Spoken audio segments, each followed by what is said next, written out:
guys, it's ICC Fitz here, and today we're going to be doing another, not replay of the week. It's actually going to be a D-Rank Team League, and it's going to be Season 2, Week 2, and the date is March 12th, around 7:30 Eastern Standard Time, by the initial time of this cast. Might go up a little later, but I just thought I would tell you guys that. Now, spawning as our bottom left protest is going to be Artanis.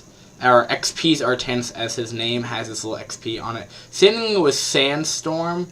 I don't know if that is like their actual clan or whatever they really means, but I'm going to call him just by whatever what's not.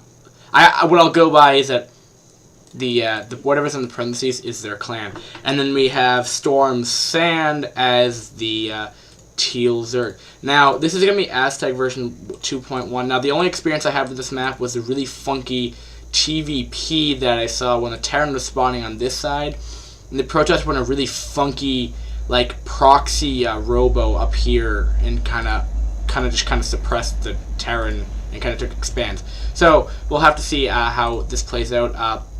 It's different map than Fighting Spirit, so you're going to be on the low ground for your main.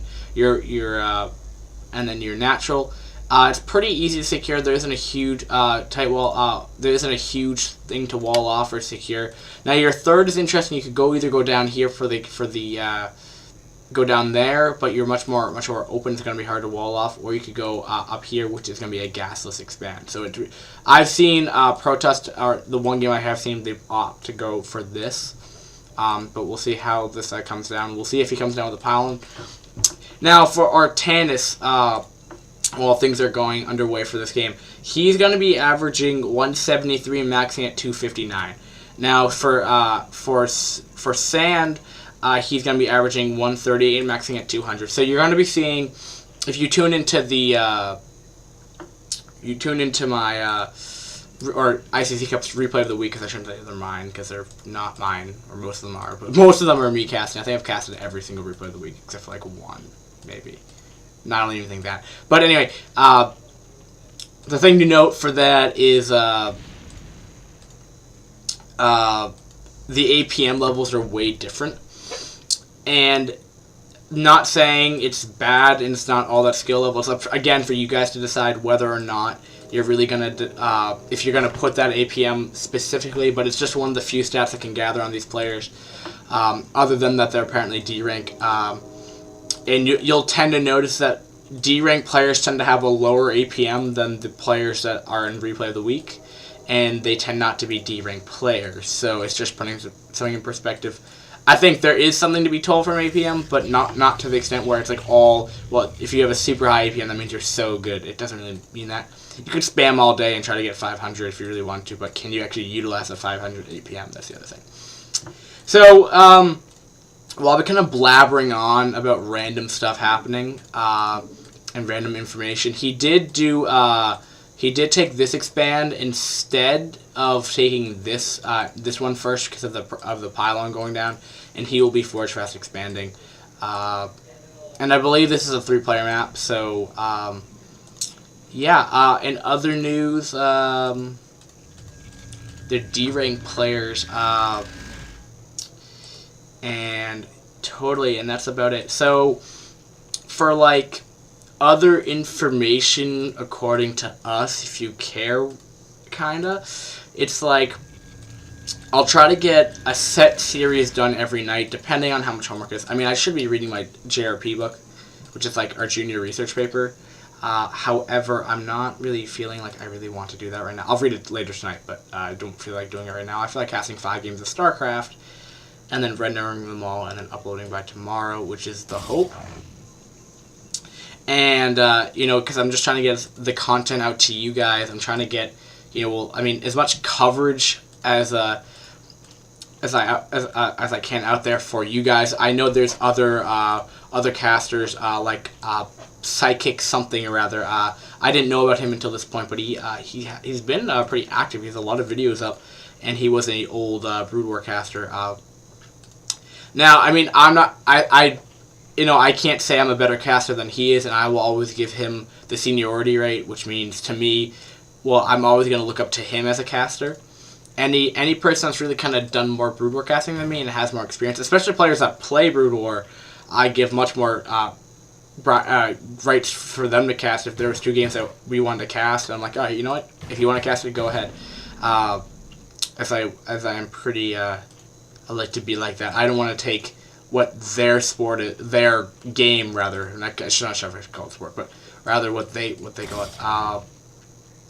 He's not, and then he's going to be saying a couple zealots over here. But again, I'll put that. I'm just saying I'm glad to see that there are other casters out there, and he should be able to hold this off. This is pretty early push. I don't know what. I believe Artanis is the guy that I was having a really fun time with Varial. I'm not sure if those were the D rank games. I think they must have been the first set that I uploaded a couple days ago. It was a while back when I initially casted those because they came into so many errors. But yeah, he's a funny dude. When you're just kind of making up like little things to make the cast go by a little quicker. Not like these casts are boring, but it's just to like, sometimes Brood War can be like, well, okay, they're building drones and they're building tanks. Okay, or it's just like a standard lackluster game where it's like, okay, so like Zerg's going again. Like this map is totally different for Brood War. The one thing that will drive me nuts about Brood War is like if for Replay of the Week, for example, Hashim will give me the same goddamn map every single time, which will be Fighting Spirit, which is fine, but it'll be Fighting Spirit, and then it's cross positions again, and it's another TVZ in the exact same spawns of Terran and Zerg, so it's going to be played out the exact same way. And I'm like, well, they're high level players, but I've seen all this before, and he'll have a Corsair to get some epically awesome Overlord kills. No air upgrades to speak of, as I have seen quite a few games, other than the... Well, actually, you guys haven't seen Replay of the Week number 5 yet, as I haven't released it yet. So I won't spoil that treat for you guys. Oh man, that's a funny game. But so it looks like he's going mass charge lot. I believe he'll have charge in about a second. Or what's it called in Brood War? Can I actually check? No. I think it's like Zealot leg speed. I believe is like the actual upgrade. But I guess people just call them charge lots, maybe? Or maybe that's just from a StarCraft 2 thing, and maybe it caught on for Brood War, maybe not. So, I don't know. I haven't seen that many ZVPs that much in Brood War. I know it tends to be much more Ling heavy, and then I've seen a lot of Muta Scourge play. I've seen that a lot. I haven't seen really Backbone Hydra as much as because it's so easy just to storm that army, but he won't actually have storm in time for this either. Actually, he just started it, but this damage might do he doesn't have nearly enough cannons to deal with this right now, and that is a lot of Hydra right there. Yeah, and he's just going to be kind of melting away those zealots pretty fairly. And also the problem is he has to be careful not to... Actually, he has quite a few zealots, so he might be able to clean this up. But he doesn't want to lose his upgrade. Thankfully, he will have an upgrade advantage over the Zerg, which will be pretty hard for him to catch back in that regard. Will he be getting upgrades? That's something that you always want to look out for. Always want to improve on, as he does have enough minerals to support that. Now, again, these are much lower level players. Not to say that they can't give out interesting games, they're just a lot lower level than what we are used to seeing in Replay of the Week. So we're not going to see as many crazy special tactics going on. We're going to be seeing what you would probably see in a regular game. Now, will he have Storm done yet? It's about 3/4 of the way done, so we'll have to see when that Storm goes up. He doesn't even have enough for Storm yet, but he should be able to get a half-decent Storm off. But he might lose this Forge. He wants to cancel that. He didn't even cancel it. Ooh, that's pretty bad. That's going to make it tough for him to come back on. And again, I'll do the Fitz tip of the... Ooh, actually, Archon. I don't know what's with that, but hey, if you're gonna go that, go ahead. As Archon don't really do that. They're not... I don't believe they're super good against Hydra, as they don't do that super amount of splash damage, and then you have to get into the range of Hydra too, which I think is pretty hard. But I could be wrong. ZVP tends to be a lot different than we're seeing in this D rank version of this game. So just keep that in mind. But Zerg, other than, I mean, Protoss will have an upgrade advantage, hopefully. We'll be putting down a lot of pylons as he is supply blocked right now. We'll be putting down more gateways, which is always nice to have, but it looks like he's just going to kind of mass charge the Archon with Storm. Will he get a good Storm off? Now that's kind of key here. Trying to micro the Hydra the best as can, but, looks like that Archon's doing pretty well. 3 kills so far. I might take that back, but it looks like he's just going to be retreating. Yeah, it looks like he'll have to. But I think his main problem right now is that this Archon's doing 33 damage plus Splash against Hydra that have 80 HP. So, and he's also actually having more energy for Storm while selling this off. Zerg will be expanding to a 4th, though, which is always good to have. And he's macroing pretty good. Looking at the drone count, it's not too high. It could be better. I definitely say, and I'm also I'm gonna try to restrain myself from giving off too many because I don't want to butcher these players to death by saying, oh, you have to fix this because playing the game because. I feel like to the point where if you completely bombard the opponent with just like information of just how to you get that. Ooh, we might lose this Archon. I mean, High Templar.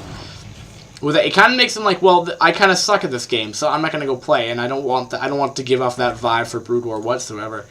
Always work on one thing every game, and just work on one thing at a time. That's kind of how it goes down.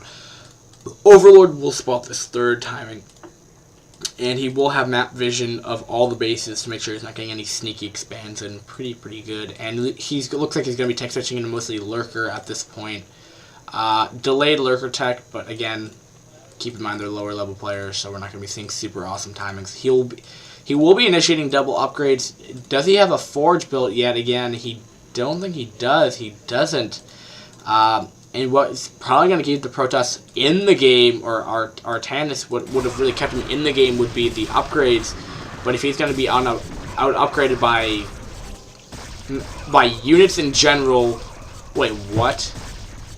I don't get it. I thought the Zerg had a huge supply lead. I guess I was completely wrong about that. Changes my opinion on this game much worse. So I guess finally putting down a Forge, but double Forge before losing a probe. I don't really agree with that, but that could be some ultra sick nasty strat that could be coming new awesome in metagame. But if he's not going to be able to deal with these Lurkers, as he doesn't really have anything, he'll only be able to storm this army. I think he'll just waste the storms on the Lurkers, but he needs an observatory out. Will he have one? He will. Where's that observer coming out? I don't quite see one, and he even lets the Forge finish. That's 300 minerals just wasted. That could be a whole nother army. Finally, there's the observer, but at what cost of losing this base? He didn't really have much. 71 supply to 118. I'm still surprised the Protoss actually still has a lead on this game for supply at least. Zerg is off of 4 base. I think one of the main things that Zerg's not really doing right now is droning as much as he probably could have. But I won't say any more on the topic. I think that's the reason for the not so good supply. So it's gonna be 129 supply to 62, which I'm very surprised by. Yeah. So I think Artanis is gonna need to take an expand shortly in order to deal with the income of the Zerg, as his natural and main is almost pretty much mined out. So he's really gonna have to maybe at least double expand, keep his army alive, and he needs those double upgrades still probably kicking in somewhat shortly, as he can't afford them, or triple at this point if he really wants to. But yeah, still not building down any forges yet. We'll be getting another double upgrades for his Hydra though, which should be very beneficial, as he will only have +1. So 1/1 Hydra are pretty good. Any upgraded Hydra are pretty good, especially when you can mass them like nothing else, like a mofo. It's just like, oh, I had an army. Oh, that's right, I'm Zerg. I can have 1,000 hatcheries and rebuild. It was like, no, I'm not even sure if I even uploaded. I think it was a game yesterday.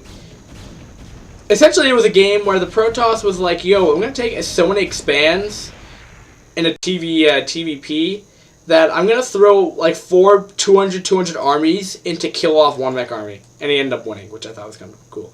But, spoiler alert, that is something that's coming up shortly. I believe it's Wednesday or Thursday that's going to be posted. I forget. We'll be denying this third again, though. He should want to get a cancel on it as he's completely out of position to deal with it. Will he let it come back up, though? That's important. There we go. Nice cancel. At least he didn't lose out 375. He didn't lose 400. 300. He didn't lose 400 minerals. He got back 325 of those minerals. Now the Zerg is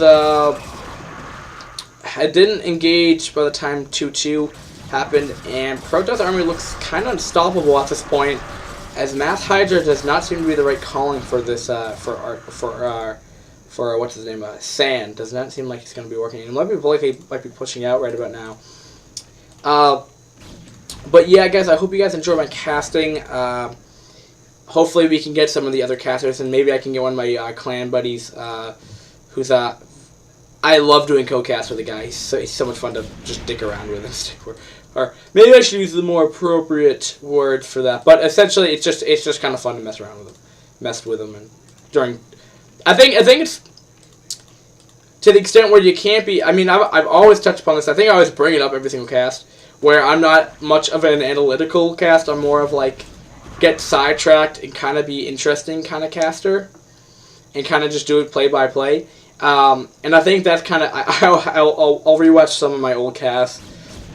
That's not on this channel. I never uploaded them, and I'll just be like, oh, that's so funny. I'm just kind of laughing at myself. It's kind of funny. And I think if I laugh at my own jokes, you guys might have some humor in it. Not saying I'm like the humorous guy ever, but you know. Protoss will be double expanding off this. If you guys didn't know, storms are going off. But a lot of lurkers here. He will finally have the observers here, and he will have range dragoons. So they would do too much damage versus the dragoon. Sorry, I'm not yawning because I'm like really tired, and I think it's just, you know, I'm just like not tired of the cast, it's just because I'm tired in general. Storms are throwing the mineral line. And surprise, he even has the upgrade advantage at the front right here, but doesn't look like he's really proving it much. Going Ling at this point. Lings are fairly effective against Dragoon. When there's this many, it's sometimes difficult to get with. The reason that is because Dragoons are so big.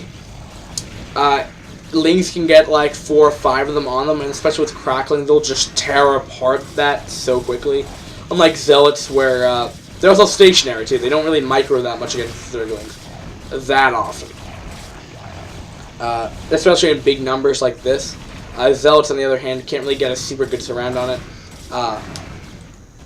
And yeah. So we'll see if he will start saturating these new bases. He'll be start saturating his third, and his natural's done. So getting those double forts upgrades, so we'll have 2-1. By the time he's probably going to finish off the main, he'll be putting down second colonies. That's a lot of second colonies. But that's also a lot of Zealots, my friend. And yeah. I don't really know what the Zerg can really do at this point. He will have Hive. Did he get a Defiler Mound? He did not. Which is pretty surprising. It looks like he's going to say only 2 base. And he's going to do a link counterattack against the massive cannon of Wall. And he will GG out. So I guess me knowing Artanis, I think that was a pretty good game. If that was him, I know that usernames tend to be very common. The same username seems to be very common in ICC Cup.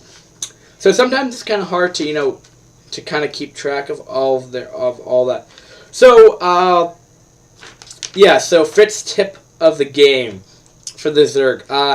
The one thing I think what you kind of missed out was I'd say recommend either one of 2 things. You did your expands very well, which I'll give you props for that. One of 2 things I'm going to recommend. Either 1, find a better time to push in with your army. I believe you were attacking around 70 supply when the Protoss army had like a supply lead on you, which is problematic because their units are actually beefier than yours. And he even had an upgrade advantage for some time in the game. You finally got an upgrade advantage. And you're also getting your upgrades, which is always good.